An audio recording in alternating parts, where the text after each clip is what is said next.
guys, welcome back to our channel. In this video, we'll be speaking about irritability or sensitivity. What is irritability? Irritability is the ability of living organisms to detect and respond to changes in their environment or within themselves. All living organisms must be able to respond to changes in their environment to help them survive. Animals can respond quickly to these changes, whereas the responses of plants are generally much slower. Definitions: stimulus: a change in the internal or external environment of an organism that initiates a response. Response: a change in an organism or part of an organism which is brought about by a stimulus. Receptor: the part of an organism that detects the stimulus.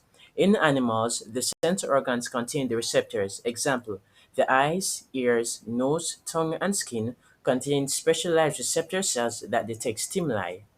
In plants, the very tips of roots and shoots act as receptors. Effector: the part of an organism that responds to the stimulus. In animals, muscles and glands are effectors. In plants, the regions just behind the tips of roots and shoots and the petioles of leaves are effectors. Responses of green plants to stimuli. Plants respond to stimuli by making part movements or growth movements which aid in survival. Part movements. Changes in the turgidity of cells bring about many part movements. The leaves of some plants respond to touch or strong winds by folding, which protects them from damage. Example, the mimosa, the sensitive plant. Guys, this is the mimosa, aka the sensitive plant. The leaves of some plants respond to changing light intensities by folding at night and to opening in the morning to access light for photosynthesis. Example, tamarind. Here you have a picture of the tamarind. The flowers of some plants respond to changing light intensities by opening in the morning to expose their stamens and carpels for pollination and closing at night. Example, the hibiscus. Others open at night and close in the morning. Example, the night flowering cactus. Here's the hibiscus, guys, and here's the night flowering cactus. Parts of insectivorous plants move to trap prey. Example, Venus flytrap snaps close to trap insects. And here you have a picture of the Venus flytrap.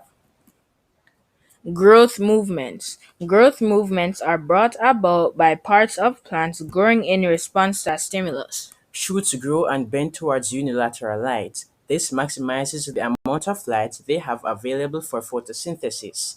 In the absence of light, or when illuminated evenly, shoots grow upwards against gravity to search for light or to maximize the amount of light they receive.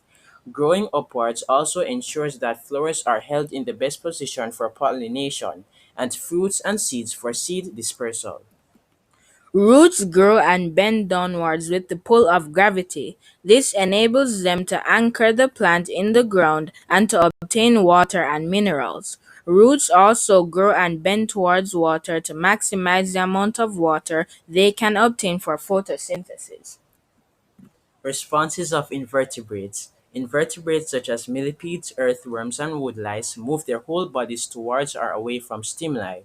These responses aid the survival of the organism and can be investigated using a choice chamber in which the organism are provided with adjacent environments with different environmental conditions, example, dry or moist.